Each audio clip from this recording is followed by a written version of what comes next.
Hey guys, what's going on today? It's Wednesday morning. Just want to touch base with everybody. I want to cover managing help when you first open, managing team members, hiring. Who should you hire? How should you manage them when you first get started? That's one of the hardest things to do when you first get in business. Is getting a good crew, getting them to stay with you, and getting them to reach their potential with your company. Before we get started, check us out, junkra.com. I am Lee Godbold with Junk Removal Authority. Please subscribe to our videos below. We are bringing you great information every week on how to start, grow, and manage your junk removal business. You can check us out at junkra.com. You can look at the offerings we have for full business packages. A $350 a month website, $350 a month website, full professional website, looks great on mobile. And then the most important thing with any website is it leads to customers. Even for those of you out there that get a lot of website visits because you've been around long enough, may have some decent SEO, you might be doing AdWords. Even if your site, if you're getting web traffic, you have to be able to convert that web traffic. This website's going to do that. It's always being tested. It's always being improved. It's $350 a month. Give us a call if you're interested, 919-617-1975, or check us out at junkra.com.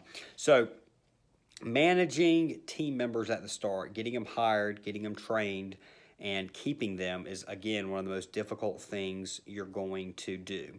First off, you need to make a commitment to go ahead and hire people.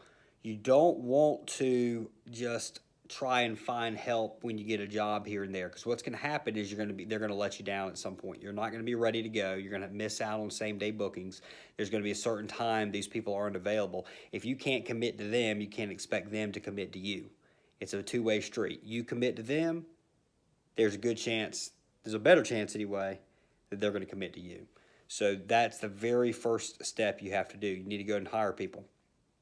Aim for part-time people at the start. Don't go out and hire a bunch of full-time guys that are expecting to support their family and all off of this job. You need to kind of look to hire part-time students or somebody with a second job.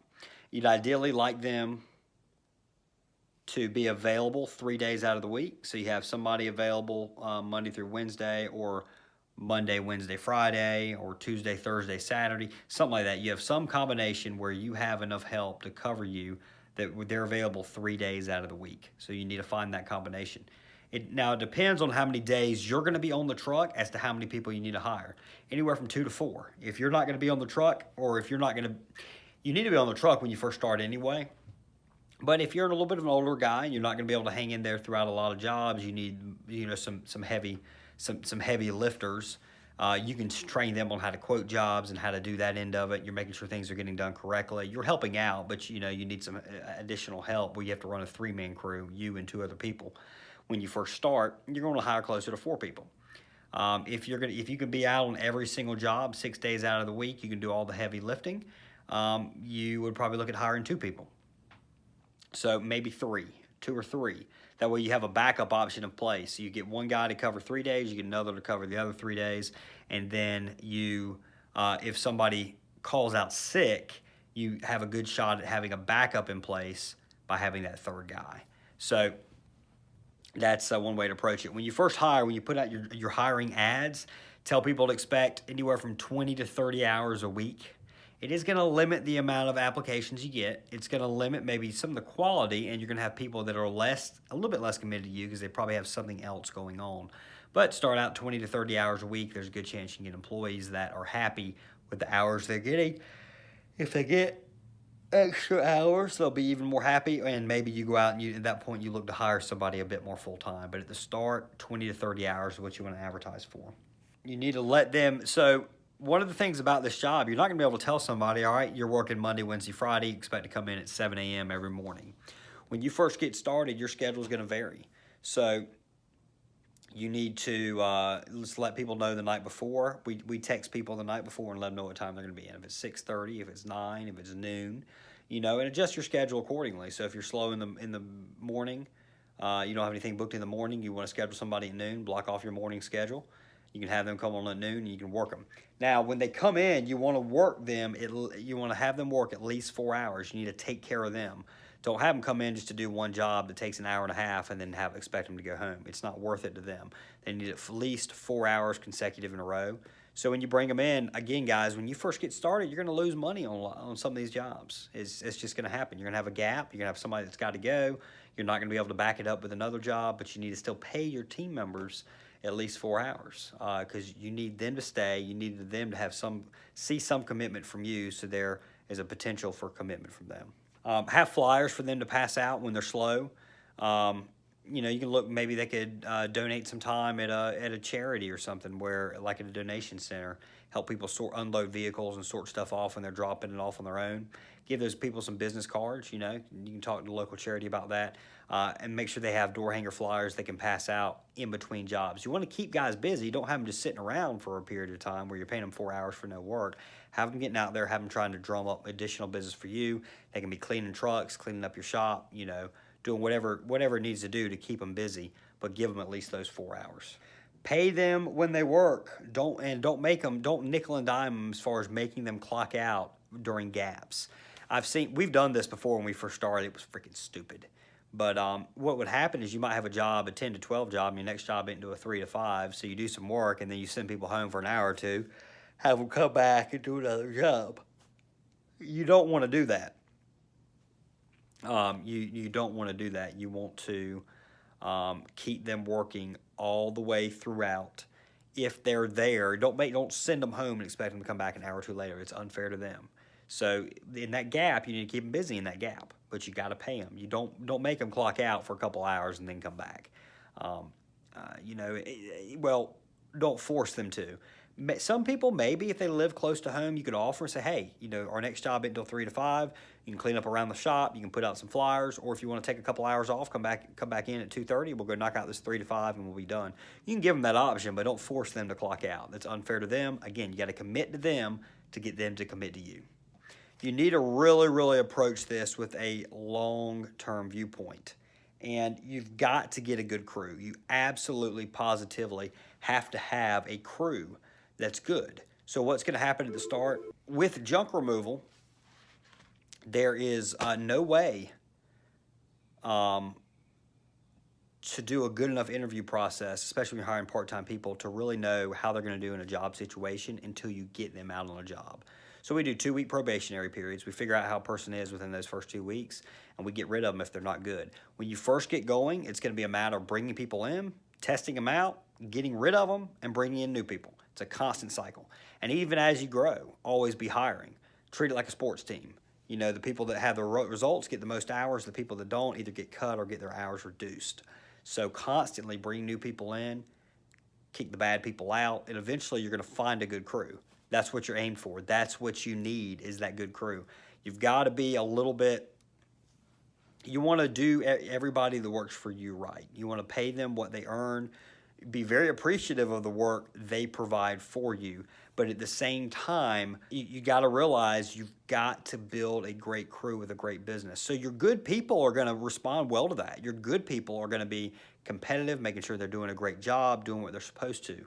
The ones that lag behind, you need to be able to identify those people, and you need to move them on out. And it's nothing personal against that individual. You know, you can let somebody go and say, hey, this isn't working out. This is what we need. It's obvious this job isn't for you. So let's move on out because you're not able to do XXX, and you should have somebody else you've brought in to take that spot. You need to be very careful allowing mediocrity within your organization. You don't want to do it. Now, are there instances that maybe, is somebody going to be as perfect at this job as you are? The answer to that is mostly no. So some mistakes are going to happen. You might not make any mistakes when it comes to damaging customers' property or how you deal with the customer. Some mistakes will happen with employees, and you've got to recognize when allowing that's okay. Just say, hey, let's do our best not to make that mistake again. We'll take care of it. We'll fix it, whatever. But, you know, this is what you did wrong. Let's make sure it doesn't happen again. So some stuff like that's going to happen. You're going to have some people that lose the key to your truck. You might not lose the key to the truck, but you have somebody that does. You're going to have some people that leave the lights on overnight and wear the truck battery down. You need to try and correct that, but that isn't a reason necessarily to fire somebody unless it's repeatedly happening over and over and over again and it's costing you a lot of money. Mistakes are going to happen with employees. You need to realize that. You need to try and correct them, but that's not reason to get rid of somebody. But somebody that's lazy, somebody that's chronically late, somebody that's abusing your equipment on purpose despite the fact you've repeatedly told them not to, somebody that doesn't have good customer service, and is somebody that steals from you is obvious. You know, somebody that's not cleaning up the truck at the end of the day, is not doing checklists. Those are reasons to let somebody go. If they make a mistake, though, you need to let them know, thank you for letting me know about it. That's the number one thing. It's the first time you make a mistake, make sure the employees know to call you and let you know that. First thing you do, thanks for letting me know. Here's what we need to do to fix this, to remedy this problem. Here's what you did wrong, even though you probably know it. Here's what you did wrong. Here's what you need to do to avoid it. Try to make sure it doesn't happen again. So that's how you need to address that situation. But always be bringing people in, always be moving people out until you find a really good crew. And even then, still be hiring. You might just get more selective in your hiring process at that point. Have a long-term approach on this, guys. I really can't say it enough. This business is so competitive now. There's so many people getting into it. If you're not going to make a 100% commitment to dominating your market, you don't need to get into this business. Or you don't need to look at hiring people. Here's how you can do it. You can approach it the cheap way. You can approach it the Craigslist way. All you do is Craigslist ads. You have a very cheap website. I mean, something you did on your own using some sort of GoDaddy website builder or Wix.com or something. You accept only cash. You're not reporting your taxes. You know, you're answering all your phones. You're on all the jobs by yourself, or you have a helper when needed. You can approach it that way, and you can make an okay living that way. You can make $50,000 or $60,000 a year, maybe a bit more. If you want to work a lot, you might be able to, you know, over time, over years down the line, 4 or 5 years down the line, you might be able to make $100,000 in a year if you're working nonstop, 7 days a week, busting your ass on every job, on every single job. There's no time off on every job. You very well could make $50,000, $60,000, or $100,000 a year going it cheap.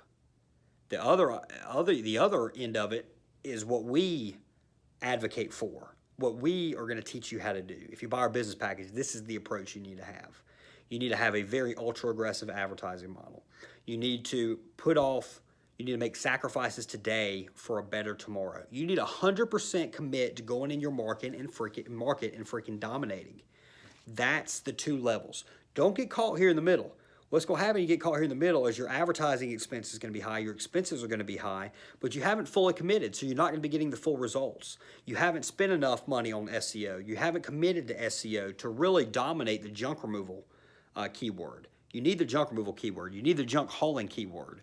If you're going to be on the other end, you can do little posts. You can do some Facebook posts. You can do little blog posts on your end. You can try and appeal and get the keywords that don't matter as much, because there are going to be some people that search for that and you're going to get business from that. But if you're going to 100% commit, you got to go after junk removal. You got to go after junk hauling. Those is what most people are searching for. Yeah, you touch on the other keywords, the smaller ones, but you got to commit to really show well, really dominate those top words, those top keywords. You got to be doing advertising over here. But you better have a damn good site that's going to convert to those visits. So the people that get caught in the middle, they might do AdWords, but they're going to self-manage. They're not going to spend the amount of money you need to spend on AdWords to be successful. They could give up because they're going to be, since they're self-managing, there's going to be a lot of wasted ad spend, a tremendous amount of wasted ad spend. I would not even consider, if I did not own JRA, I would not, and knew everything about JRA that I know and about AdWords that I know, and I mean, it's going to be hard, I mean, it's hard for me to say that because that's impossible. But if I had all the knowledge and I knew a company like JRA existed, there's no question all $750 a month on AdWords management, that's definitely the way to go. But you got to have a damn good website. So if you don't have a good website, if you don't have a website that's keeping updated with the changing times, you don't have a website that's built for AdWords campaigns, has landing pages specifically built to have high quality scores on AdWords campaigns, you're going to get crushed. You're going to have the same expense or you're going to have high expense, but it's not going to lead to as much business. So if you really commit, if you're not afraid to go out there and spend money on get great SEO and get great AdWords and have a great website, it's going to lead to a lot more business. If you play around here in the middle, then what's going to happen is you're still going to have high expenses, but since you haven't made that full commitment, your site isn't as good, your customers aren't going to call and schedule. You haven't made that full commitment. You're spending some money on SEO, but it's not good enough to get you up in the top 4 positions on the key keywords, on the junk removal and junk hauling keywords. Guys, you're wasting your money almost. You're throwing it away. If you're paying somebody $750 a month to do SEO, but all they can do is get you on the bottom of the first page, that's not good. It's not good. You'd much rather go off. We can do SEO at $1,500 a month. That's a premier SEO service. We can get you within 6 months.